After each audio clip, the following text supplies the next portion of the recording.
नमस्कार, स्वागत आहे तुमचं आपल्या मम्मीज कोल्हापुरी किचन अँड लाईफस्टाईलमध्ये। आज आपण करणार आहोत कोबीची भाजी। कोबीची भाजी आपण या पद्धतीची करणार आहोत जशी लग्न समारंभात किंवा हळदीच्या वेळी असते तशी। आता सध्या शाळेचे दिवस चालू झालेत, मुलांना डब्यात देण्यासाठी आपल्याला पटकन होणारी जर भाजी करायची असेल तर कोबीची भाजी हा बेस्ट पर्याय आहे। ऑफिसमध्ये आपल्याला ही भाजीसुद्धा उपयोगी पडेल। कोबीची भाजी करकरीत व्हावी किंवा चटपटीत लागावी म्हणून मी काही टिप्स दिलेले आहेत, त्यामुळे व्हिडिओ अगदी शेवटपर्यंत बघा। तर मी इथे कोबी अर्धा घेतलेला आहे, वजनी हा पाव किलो असेल। शक्यतो कोबी घेताना हाताला वजनदार लागला पाहिजे, हिरवा करकरीत आणि ताजा कोबी पाहिजे। तो वरूनच धुवून घ्यायचा, चिरल्यानंतर धुवायचा नाही आणि अगदी बारीक कट करून घ्या। कांदा एक घ्या, मिरच्या 6 घेतलेल्या आहेत, तिखटाचं प्रमाण तुम्ही कमी जास्त करा। इथे मूग डाळ अर्धी वाटी भिजवलेली आहे, तुम्ही हरभऱ्याची डाळसुद्धा वापरू शकता आणि ओलं खोबरं घेतलेलं आहे। आता आपण फोडणी टाकूया।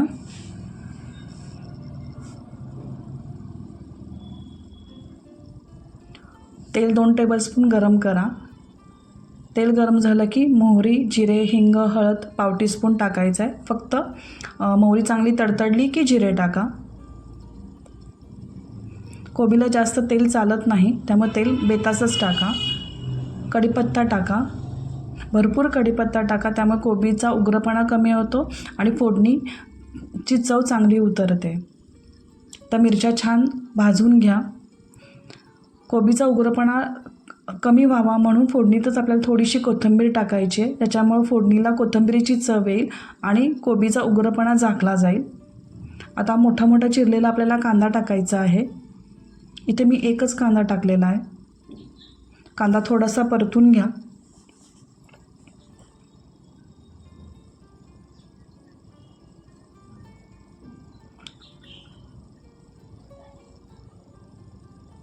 तर कांदा परतला की आपल्याला हिंग आणि हळद पाव टीस्पून टाकायचं आहे।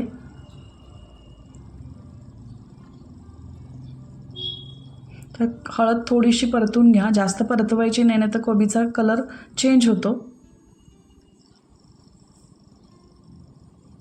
आता आपल्याला भिजलेली मुगाची डाळ टाकायची आहे, तीही तेलात थोडीशी परतून घ्यायची आहे। गॅस मंदच ठेवा।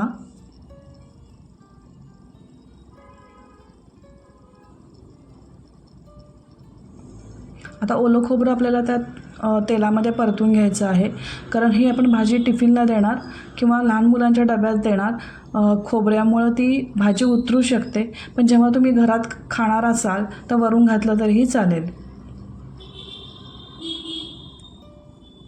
आता आपल्याला बारीक कट केलेला कोबी टाकायचा आहे आणि गॅस मोठा करायचा आहे। बारीक गॅसवर कोबी परतवायचा नाही, त्याला पाणी खूप सुटतं। मोठा गॅसवर करून एक 2 ते 3 मिनटं आपल्याला कोबी परतून घ्यायचा आहे।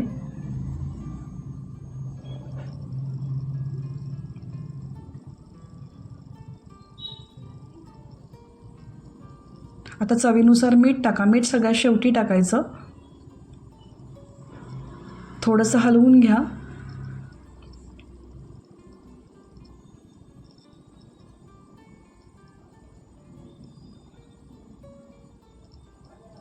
मीठ सगळं व्यवस्थित भाजीला लागलं पाहिजे इतपत मिक्स करून घ्या आणि 1 ते 2 मिनटासाठी आपल्याला वाफ काढायची आहे। जास्त वेळ ठेवायचं नाही तर कोबी खालून कडक होऊ शकतो। 1-2 मिनटंच वाफ काढायची आहे। 1-2 मिनटानंतर बघूया, वाफ छान आलेली आहे। आपली कोबीची भाजी चमचमीत अशी तयार झालेली आहे। तर फक्त भरपूर कोथिंबीर टाका आणि आपली ही चमचमीत अशी कोबीची भाजी चपातीबरोबर रेडी आहे खायला।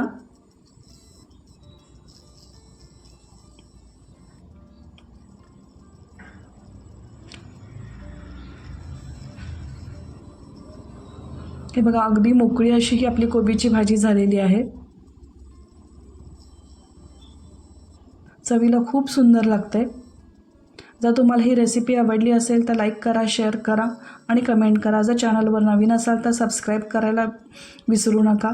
परत भेटूया अशाच नवीन रोजच्याच ज्या भाज्या असतात त्यांच्या रेसिपींसाठी। तोपर्यंत मस्त खा आणि मस्त राहा।